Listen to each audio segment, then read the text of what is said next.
SSC stenographer grade C and D के लिए notification release हुआ है और इसमें आपका जो सिलेक्शन प्रोसीजर होता है उसमें कंप्यूटर बेस्ड एग्जामिनेशन होता है सबसे पहले, उसके बाद आपका स्किल टेस्ट होता है। अब स्किल टेस्ट में क्या होता है, कैसे होता है, हिंदी और इंग्लिश को लेकर भी काफ़ी क्वेश्चन है, हिंदी में कर सकते हैं या इंग्लिश में कर सकते हैं, कितने मार्क का होता है, कितना टाइमिंग आपको दिया जाता है, सारा सब कुछ मैं आपको इस वीडियो में स्किल टेस्ट से रिलेटेड जानकारी दूंगी। एसएससी स्टेनोग्राफर 12th लेवल की पोस्ट होती है, इसमें एनी स्ट्रीम के स्टूडेंट इसमें अप्लाई कर सकते हैं जिन्होंने भी 12th पास कर लिया है। लेकिन इसमें कंप्यूटर बेस्ड एग्जामिनेशन के बाद में आपका स्किल टेस्ट होता है जिसमें शॉर्ट हैंड टेस्ट होता है। अब ये स्किल टेस्ट के बारे में ही आपको सारी इंफॉर्मेशन इस वीडियो में देने वाली हूँ। सो अगर आपने स्टेनोग्राफर पोस्ट के लिए अप्लाई किया हुआ है, वीडियो को एंड तक देखिएगा। वीडियो अगर आपको अच्छा लगे, पसंद आए, वीडियो को लाइक एंड शेयर कीजिएगा।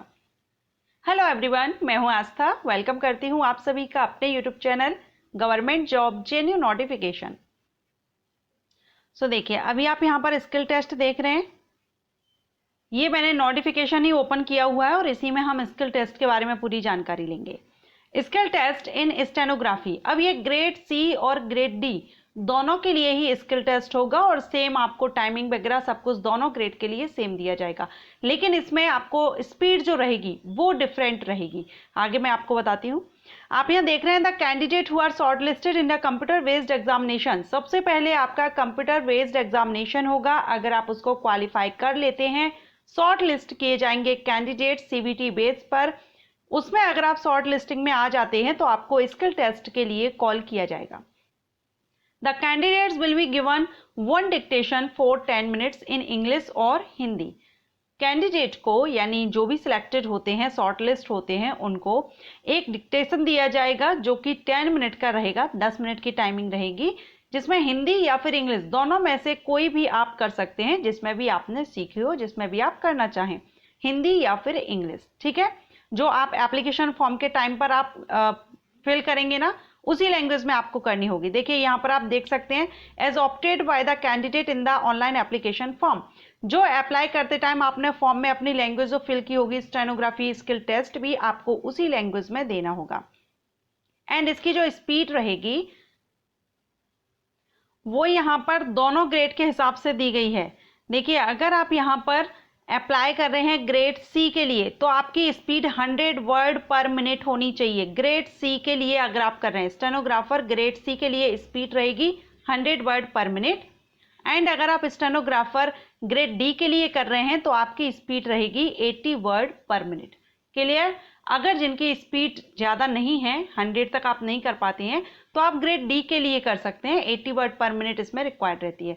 तो एक तो ग्रेड डी और ग्रेड सी में यही डिफरेंस है कि आपकी जो स्पीड है, स्टेनोग्राफी स्पीड, यानी जो स्किल टेस्ट होगा उसमें ग्रेड सी के लिए ज़्यादा स्पीड रिक्वायर्ड रहेगी और ग्रेड डी के लिए कम रहेगी। अब इसमें हम ड्यूरेशन देखेंगे।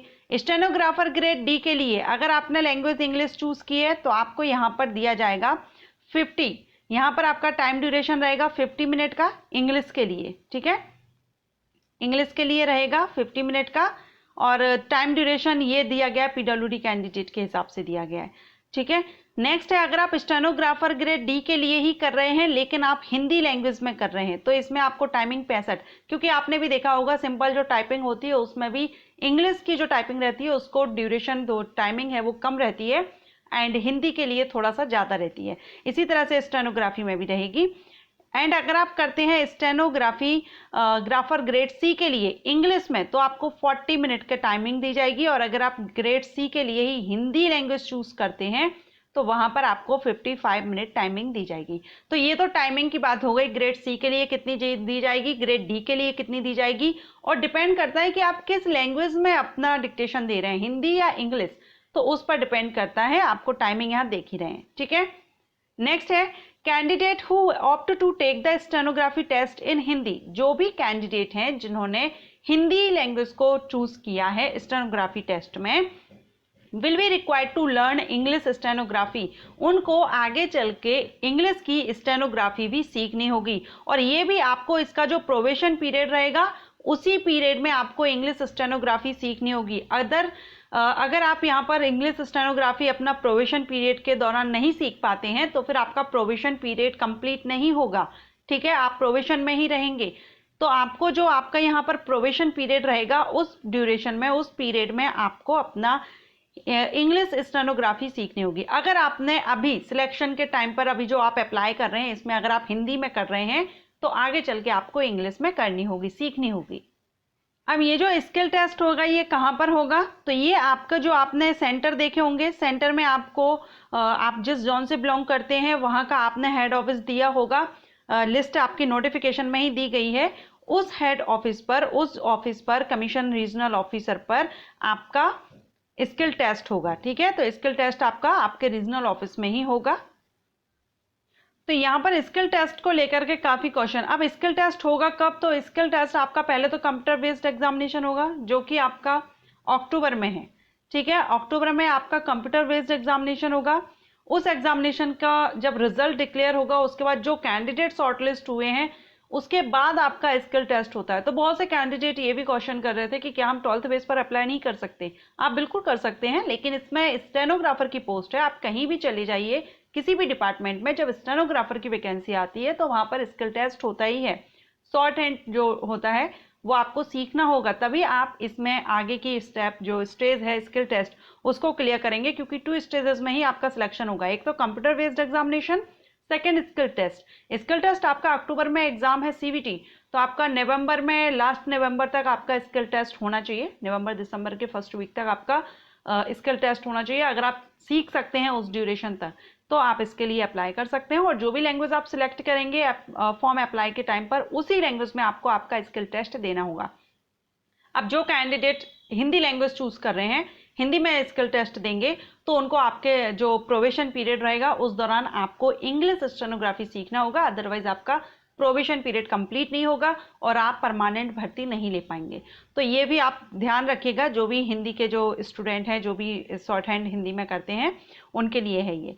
ओके, सो कितना ड्यूरेशन है, कितना टाइमिंग है, हिंदी में कर सकते हैं या नहीं, इंग्लिश में कर सकते हैं या नहीं।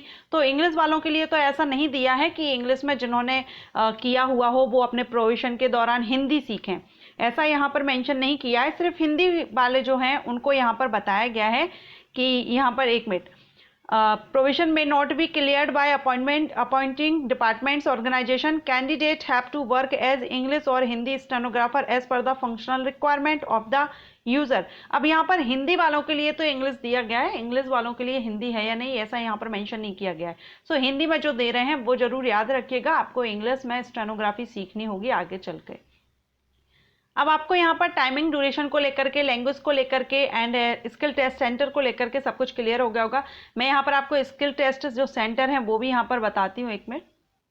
देखिए, जैसे यहाँ पर जोन वाइज दी गई है ना लिस्ट, अब जैसे आप जिस भी सेंट्रल जोन से अगर आप बिलोंग करते हैं तो ये आपका यहाँ पर रीजनल डायरेक्टरेट कमीशन का यहाँ एड्रेस दिया गया है, तो यहाँ पर होगा, या फिर कमीशन के द्वारा ही डिसाइड किया जाएगा कि और अगर ज़्यादा कैंडिडेट होते हैं तो कहाँ पर किस सिटी में आपको कितनी सिटी में देना होगा, ये डिपेंड करेगा। फिलहाल आप ये मान के चलिए कि जहाँ भी आपका रीजनल ऑफिस है वहाँ पर आपका स्किल टेस्ट होगा।